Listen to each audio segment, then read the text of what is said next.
And this morning, I don't have a fancy introduction of who I am, but I will say that I feel like I've been an entrepreneur since I've been 5.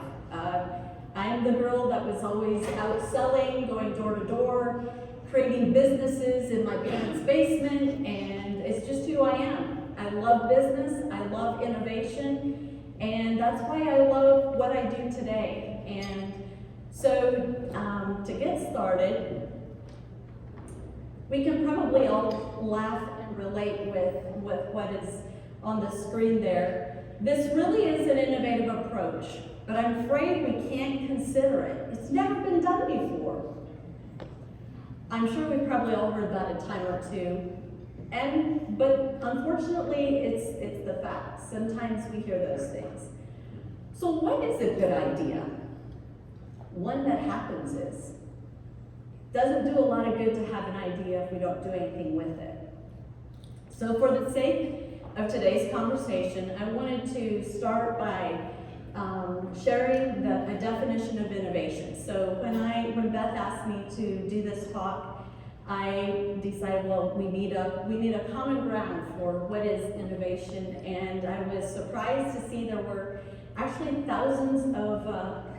surprisingly, thousands of definitions of innovation. And so for today, innovation is the implementation of a new, fresh, creative idea that adds value. I believe we often get the cart before the horse. It begins with how I think, with how you think. And it determines what our future looks like. At the nucleus of innovative thinking is creativity, curiosity, courage, and the belief anything is possible. So in the mid-1970s, I lived in a small rural town in Ohio. I was just a young girl at that time, revealing my age. And from the time I could talk, I talked a lot. I was chatty. My mind was always going 100 miles an hour, and I was curious about stuff. I wanted to know how things work. And I once remember being on a road trip with my parents, and in their 1978 Chrysler Cordoba, it was a sweet car. I like cars. And we were going down the road, and at that time, there were no seatbelt laws. And if you were in that era, there was always that hump in the back of the car on the floorboard. And then you could stand on there and you'd hunch over the front. And that was my favorite spot to be because I would have a parent on either side and I could talk. And so I was chatting away on this particular trip. And at one point, the conversation must have been pretty one-sided because my mom turned around, she looked at me, and in the dialect of German that I grew up speaking, she said, "Geneva, kannst nicht ich mal bisschen still sein and constantly questions grow up? Geneva, can't you please just be quiet for a little bit and not constantly be asking questions?" We were all born creative and curious. That's who we are. It's in our DNA. And we wanted to know and understand why things were the way that they were. We didn't just accept stuff, we wanted to know why and how. But something funny happened when I became a mom in my early 20s. I now had kids, and they were curious and creative, and they were constantly talking, and they were asking questions. And I got a little irritated from time to time, and I just didn't have the tolerance, the same as when I was that age. Interesting, I found this study, a NASA study, that found that of 1,600 4- and 5-year-olds, 98% tested as creative geniuses. 5 years later, at about 10 years old, only 30% of that same group tested as a creative genius. Again, 5 years later, at about age 15, 12% scored as creative geniuses. And then astoundingly, that same group of 1,600 kids, when they were adults, 2% scored as creative geniuses. The study states simply that non-creative behavior is learned and that it squashes the ability to think outside the box. So our personal experiences, the cultures we grow up in, the people that we're around, and even well-intentioned systems such as education condition young formative minds to conform, to not rock the boat, play it safe, be more reasonable. A creative genius has mastered the ability to combine their creative and their logical thinking, resulting in the ability to think outside the box. Albert Einstein said, "I never came upon any of my discoveries through the process of rational thinking." You know, as leaders, we go into the office every day, or we're on phone calls. We're leading our teams. We're putting out fires. We're checking reports. We're keeping things on target. And in the middle of all those activities, how we think determines how we do everything. Did you know that you will have 95% the same thoughts tomorrow that you have today?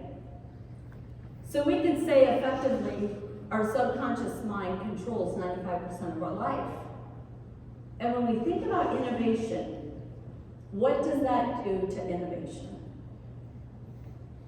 We wonder why it's hard to change, why it's hard to implement new things. Isn't it interesting that when we're introduced to a new way of doing things or a new idea, the norm in our mind immediately asks questions like, or makes observances like, you know, the last time you tried that new thing, it didn't go so great.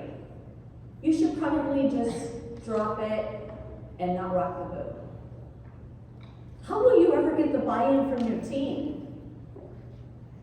They don't do well with change, you know that, and you don't want them to be upset with you because you can't afford to lose them. How will you ever get your CFO on board? They said there's no more money in the budget. And we talk ourselves right out of the solution to our problems. One bad experience can form a subconscious belief that new things don't work, and that it's just better to keep doing what we've always done.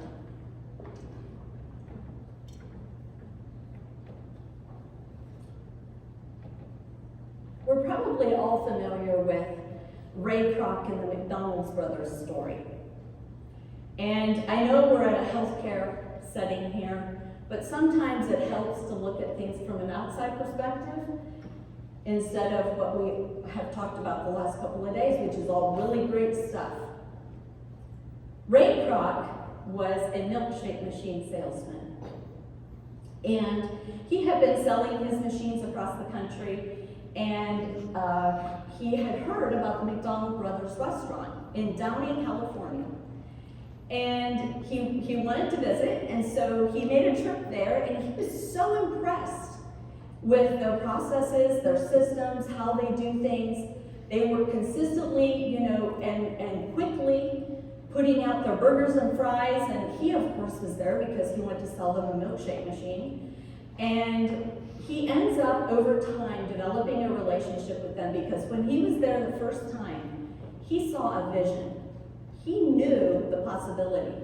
He saw, he saw dollar signs. It's like, I could franchise these things across the country, and I put my milkshake machines in these things. That'd be great. Make a lot of money. Well, over time, he became a partner with them, and he actually began opening restaurants, franchising for them. Everything was going well to begin with. And then he ran into some issues. His revenues weren't what they should have been. His cash reserves were very quickly dwindling. His margins were slim. And it took forever to get any kind of changes to the system because he had to go to the home office, he had to go through this whole process, and it just took a long time. And he was really frustrated. So one day he met Harry Sunborn. Harry was a financial advisor. And Harry was listening to what Ray Kroc was saying. And when Ray was finished talking, Sunborn said to him, "Tell me about the land, the buildings. How does all that work?" Have you ever been in a conversation with somebody and they say something so out of the blue that you kind of just like scratch your head and go, well, that doesn't seem to really have anything to do with what we were just talking about. When you change the way you look at things, the things you look at will change.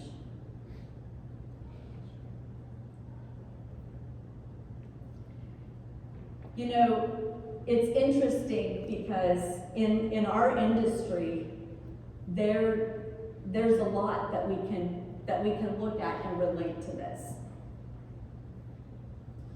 You know, if you're in this room, chances are that you have standardized processes in place, industry metrics, good things.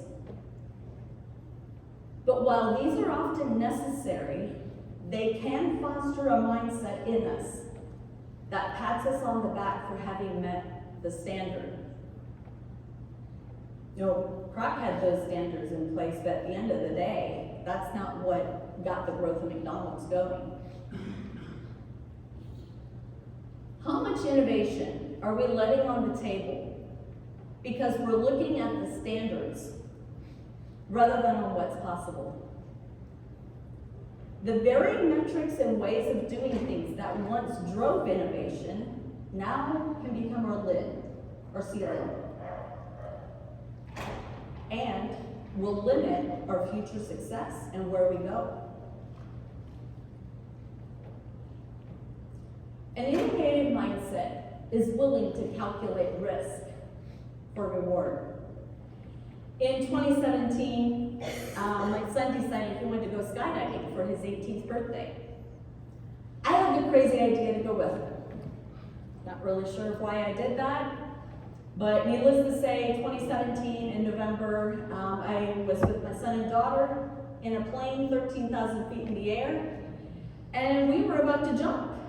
And I was asking myself why I had ever committed to doing this. That particular year, I had decided that I was going to take every opportunity that God put in front of me. And that I wasn't going to be afraid, I wasn't going to step back, I was going to step in and I was going to do it. To build my courage muscle and to know that I can do hard things. So as we were in the plane that day, they put the door up and it was 1, 2, 3, jump. And I was second in line, so my son went first, then it was me. And I mean, what are you gonna do? You just gotta jump. And so we did. And what I can tell you is that the only thought I had in those first 60 seconds was I want my feet on the ground. No other thought. But we were falling at like 100 plus miles an hour for 60 seconds. Now, I like to drive fast, and I like cars, but I can tell you that going through the air at 100 miles an hour is a whole different thing. And at one point, my mind was just filled with the what if thoughts. What if your parachute doesn't open? You know, what are you doing? Like, what if? And then something happened. I began to boss my mind. And I said, Geneva, why are you doing this? Get a grip. Get a hold of yourself. This is not about skydiving. This is about you building a muscle. This is about believing you can do anything that's put in front of you to do. And it shifted the narrative in my mind. And soon after that, my parachute opened, and I actually enjoyed the rest of the ride. We landed safely, all was well.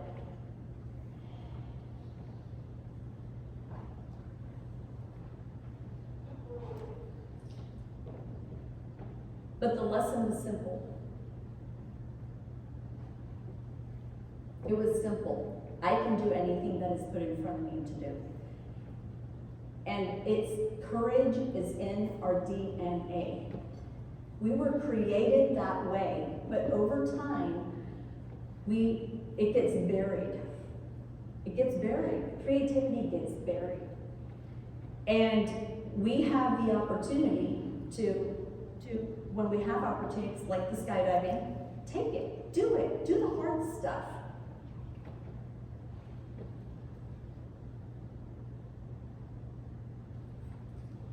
So, give me just a moment here.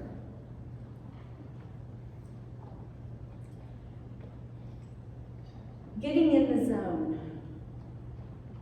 We've all heard the well-known Einstein phrase of insanity. Doing the same thing over and over, expecting a different result. I'm sure we probably can't relate to that in this room. Kroc knew exactly what he was after. He had a vision, and he put everything into place that he thought he should put into place, but he was still stuck. What is your vision? Who is it that you want to become? As vendors, as providers, as individuals? I once heard recently the CEO of a hospital system say, I want the best revenue cycle in the country. And there may have been a nice blend in there, and I didn't show that part. How do we translate that into reality? It's great to have those ideas, it's great to have that vision, but I mean, if a good idea is only a good one if it happens, right? By the process of organized thought. This is where you have the creative, you have the logical. The two need to combine. Einstein was known to sit in his chair, and he'd have a pencil in hand, a tablet nearby on a table, and lean back on his chair. And just as he was about to doze off, the ideas would come. The thoughts would come. The next steps would come. We know this as getting in the zone or getting in the flow in today's world. It's a time of focus that is just like so specific. It's like distractions are pushed to the side, there's energy around it, there's excitement, and in those moments you know that you know that you know it's the right thing of what's in front of you, the next steps. You just know it's the right thing. In our company, this is one of my favorite things to do, is getting into this place. Because it's where innovation is birthed many, many times. It's where you get your marching orders for the next thing, right? For the next steps. We don't always know the whole blueprint ahead of time. In fact, rarely do we know it. And that's why getting into this place is so important. In our company, we have a high value for bringing a whole diverse group of people to the table. So we bring industry experts, we bring non-industry experts from other industries, we bring technologists that have never built solutions in healthcare but have built great solutions in other industries. What I like to call it is creating a mastermind of creative, curious, courageous thoughts that begin to form a path forward. These are the moments when the implementation of true innovation is put to the test. Are we going to take actions on those things, or are we just going to hold back? Well, go all in or take the path of least resistance? In the spring of 2020, I had a good friend who took a position at the helm of a revenue cycle in a large health system. Now, like many of us in this room, the stakes were high at that time, and for her, the stakes were really high. She was walking into something that there was a lot of stuff to take care of. She walked into kind of a mess. And then it was also COVID, right? The pandemic. And she had a decision to make of what risk she was willing to take. The risk of continuing with how they had always done things and continuing to get the results they were getting, or the risk of taking an innovative path and changing how they had always done things. Thankfully, she chose the latter. And her results have paid off. It's paid off huge for her. In fact, recently, she was congratulated by the chairman of her organization's board with the words of, "Now that's impressive."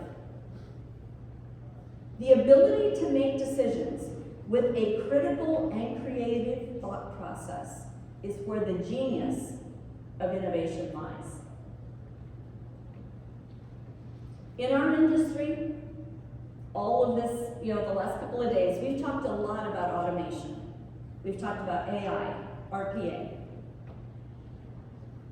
Everybody wants to be innovative.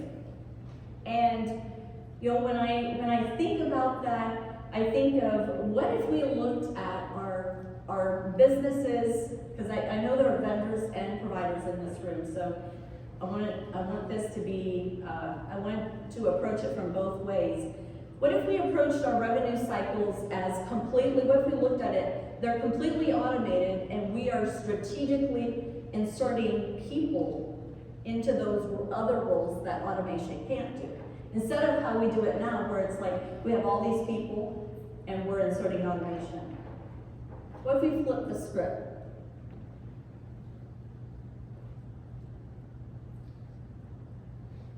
We've talked a lot about RPA this week.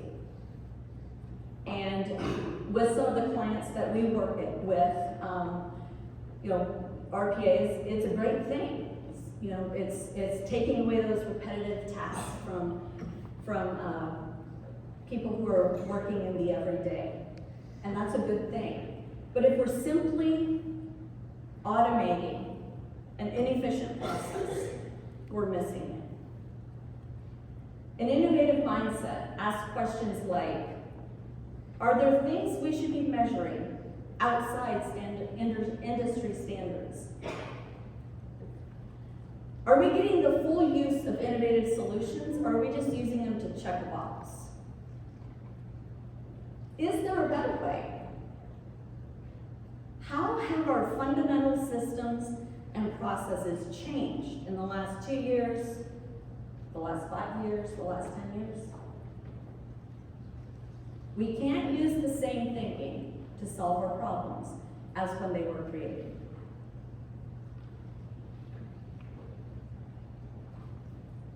What is a good idea? One that happens is, one question remains. What is holding us back, me back? What is holding you back from innovation, from stepping into it, from the new ways of doing things, from taking those next steps? A new generation of leaders is quickly coming. My kids' generation. And I can tell you that generation is not interested in working in an old way. How are we setting them up for success? It's easy to get caught in how we are doing things here right now. But what about out there on the horizon? What about what's coming? What are we, true leadership really, is putting things into place so that future generations succeed and can continue taking things on to greater places. There's never an end to innovation. What if we spent intentional time in that zone every day, even if for 10 minutes, every person in this room, and really intentionally getting focused in and allowing things to flow. We know what that feels like. We all know what it feels like. Those moments where stuff just comes and it just works and there's energy around it. Spending time in that place, taking an action on whatever it is that we get, that next step. And we repeat that process. We can do, one person in this room doing that is remarkable. But collectively, it's transformational. If not now, then when? And that's all I have for you. Thank you so much.